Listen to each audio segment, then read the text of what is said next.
सुंदरपुर नाम के गांव में एक रमा नाम की लड़की रहा करती थी। वो दिखने में बड़ी खूबसूरत थी। रमा अपने माँ पिताजी के साथ रहा करती थी। उसकी माँ शीला और पिताजी श्यामलाल हर रोज मजदूरी का काम करके अपना गुजारा करते थे। रमा पढ़ी लिखी होने के कारण उसे पढ़ा लिखा ही लड़का चाहिए था। एक दिन शीला श्यामलाल से, हमारी रमा दिखने में इतनी खूबसूरत है मगर उसकी शादी ही नहीं हो रही है। हाँ शीला, इसका तो मुझे भी आश्चर्य है, मगर इसके नसीब में जब शादी लिखी होगी तभी होगी। ऐसा कहकर श्यामलाल वहाँ से चला जाता है। तभी वहाँ उसकी पड़ोसी मालती आ जाती है और शीला से, शीला क्या कर रही हो? आजकल बाहर भी नहीं दिखाई देती। मुझे थोड़े बहुत काम थे इसलिए मैं बाहर नहीं आई। तुम बताओ कैसे आना हुआ? शीला बहन, हमारे गांव में एक सिद्ध बाबा आए हुए हैं।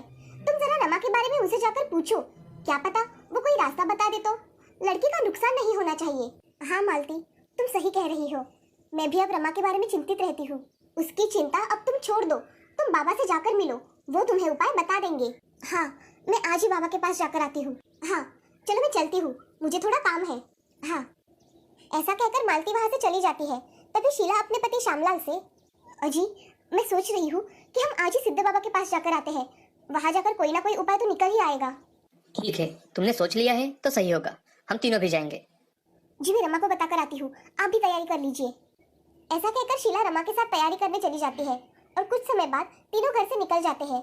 थोड़ी देर बाद वो तीनों सिद्ध बाबा के पास चले जाते हैं। शीला सिद्ध बाबा को प्रणाम करती है। प्रणाम बाबा। आओ बेटी, क्या समस्या है? बाबा, मेरी बच्ची दिखने में सुंदर है, पढ़ी लिखी है, मगर उसकी शादी ही नहीं हो रही है। बाबा थोड़ी देर आंखें बंद कर लेते हैं और कहते हैं कि बेटी, तुम्हारी बेटी को मांगलिक दोष है, उसके वजह से उसकी शादी में रुकावट आ रही है। आपको उसकी शादी एक पीपल के पेड़ से करनी पड़ेगी, तभी उसको अच्छे अच्छे रिश्ते आएंगे। बाबा आप जैसे कहेंगे हम वैसा ही करेंगे। हम कल ही शादी करवा देंगे। ये उचित रहेगा। मैं कल शाम के समय आऊंगा, तब शादी करवा देंगे। तुम सिर्फ एक पेड़ ढूंढ कर रखना, जिससे थोड़ी आसानी हो जाएगी। शीला और श्यामलाल वहाँ से रमा के साथ चले जाते हैं। तभी उनकी नजर गांव के बाहर स्थित एक पीपल के पेड़ पर पड़ती है। वो पेड़ बहुत ही पुराना होता है, इसी वजह से शीला, मुझे लगता है यही पेड़ सही रहेगा हमारी रमा की शादी करने के लिए। हाँ ठीक है, हम कल ही आएंगे। ऐसा कहकर कल श्यामलाल अपनी पत्नी शीला के साथ रमा को दुल्हन के रूप में तैयार करके पीपल के पेड़ के पास लेकर आता है। तभी दुल्हन बनी रमा शीला से, माँ मुझे बहुत डर लग रहा है, मैं क्या करूँ? डरने की कोई बात नहीं है रमा, बस कुछ घंटों में ये पूजा और शादी संपन्न हो जाएगी और हम हमारे घर चले जाएंगे। ठीक है। ऐसा कहकर रमा वहाँ खड़ी रहती है। सभी लोगों को पता ही नहीं होता कि उस पीपल के पेड़ पर भूत है। वो भूत रमा को देख बहुत खुश हो जाता है और खुद से, कितनी सुंदर दुल्हन है ये, शायद यहाँ शादी करने आई है, मगर ये तो पेड़ से शादी कर रही है। इससे अच्छा मैं ही इससे शादी कर लूं। जीते जी तो मेरी कोई पत्नी नहीं थी, मगर मरने के बाद इतनी सुंदर बीवी मिलेगी। तभी वहाँ सिद्ध बाबा आकर मंत्र पढ़ना शुरू कर देते हैं। मंत्र पढ़ते ही रमा को पेड़ के चारों ओर घूमने के लिए कहते हैं। तभी रमा, जी बाबा, ऐसा कहकर रमा पेड़ के चारों ओर फेरे लगाती है। तभी भूत उसके पास आकर खड़ा होकर उसके साथ फेरे लगाता है। फेरे लगाते समय रमा खुद से, मेरे पास कोई है जो मेरे पीछे चल रहा है, लेकिन मैंने पीछे देखा तो कोई नहीं दिख रहा है। रमा फिर से इधर उधर देखती है और पेड़ के साथ 7 फेरे लगाती है। ये देख घर के सभी लोग बहुत खुश हो जाते हैं कि उसकी शादी विधिवत हो गई। उसके मांग में सिंदूर और गले में मंगलसूत्र पहना दिया जाता है। इसी तरह से शादी संपन्न हो जाती है। रमा अपने माँ पिताजी के साथ घर चली जाती है। रमा को रास्ते में घर जाते समय भी उसके साथ कोई है ऐसा लगता है। रमा अपनी माँ से, माँ मुझे कब से लग रहा है कि मेरे साथ कोई है। रमा, आज तुम बड़ी थक गई हो, इसी वजह से तुम्हें लग रहा होगा। हाँ माँ, शायद तुम सही कह रही हो, मैं अभी सोने जा रही हूँ। ठीक है। ऐसा कहकर रमा अपने कमरे में चली जाती है और आराम करने लगती है। तभी रमा अपने गले से मंगलसूत्र निकालकर सो जाती है। अगले दिन रमा के गले में मंगलसूत्र पहना हुआ था और मांग में सिंदूर भी भरा हुआ था। ये देख रमा चौंक जाती है। तभी भूत खुद से, तुम मेरी पत्नी हो और मुझे तुम ऐसी रहो ये पसंद नहीं है। ऐसा कहकर भूत वहाँ से चला जाता है। तभी रमा अपना मंगलसूत्र और सिंदूर निकाल डालती है और नहा धोकर तैयार हो जाती है। अब अगले दिन से रमा को बहुत से अच्छे रिश्ते आने लगे थे। ये देख शीला और श्यामलाल बहुत खुश हो गए थे। एक दिन श्यामलाल के यहाँ एक संजय नाम का लड़का रमा को देखने आता है। तभी श्यामलाल उसका स्वागत करता है। आइए ना, नमस्ते। नमस्ते। नमस्ते। ऐसा कहकर सभी घर में बैठ जाते हैं। थोड़ी ही देर में रमा चाय लेकर वहाँ आ जाती है और सबको चाय देने लगती है। तभी संजय को रमा के पीछे कुछ डरावना साया दिखाई देता है।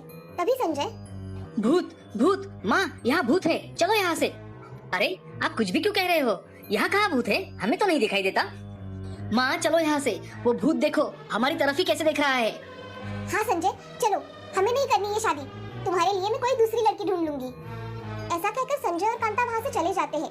उनको जाते देख रमा अपने पिताजी के पास आकर, पिताजी, मेरे नसीब में शायद शादी लिखी ही नहीं है। अब चिंता मत कीजिए, सब कुछ ठीक हो जाएगा। ऐसा कहकर रमा अपने कमरे में चली जाती है। इधर भूत बहुत खुश हो जाता है कि उसके घर से मेहमान डरकर भाग गए थे। अब हमेशा ऐसा ही हुआ करता था कि रमा को देखने के लिए लड़के आया करते थे, तभी भूत आकर कुछ ना कुछ करके उन्हें भगा दिया करता था। एक दिन रमा अपने कमरे में आराम कर रही थी, तभी उसे एक आवाज आती है। उस आवाज की ओर देखती है तो वो बहुत डर जाती है। वहाँ एक बहुत डरावना भूत खड़ा दिखाई देता है। तभी रमा भूत से, तुम कौन हो और मेरे कमरे में क्या कर रहे हो?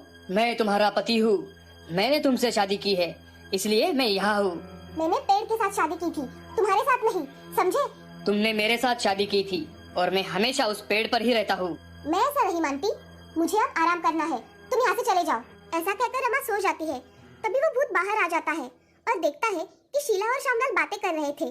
शीला श्यामलाल से, हमेशा इतने अच्छे रिश्ते आते हैं मगर सभी भूत भूत कहकर भाग जाते हैं। क्या सच में हमारे घर में भूत है? मैं भी इसी दुविधा में हूँ कि ये सब कौन और क्यों कर रहा है। मेरी बेटी का घर बसने जाता है और बसने से पहले ही उजड़ जाता है। ऐसा दोनों बातें कर रहे थे, तभी वहाँ भूत आ जाता है और भूत शीला से, मैं इसी घर में रहूंगा, मेरी रमा से शादी हो गई है। भूत भूत, तुम कौन हो और यहाँ कैसे आए हो? भूत भूत, मैं एक भूत हूँ। तुम्हारी बेटी और मैंने शादी कर ली है, अब मैं उसका पति हूँ, उसी नाते मैं आपका दामाद लगता हूँ। तुम पागल हो गए हो क्या? मेरी बेटी भूत से कैसे शादी कर सकती है? हम दोनों की शादी आप दोनों ने ही करवा दी थी।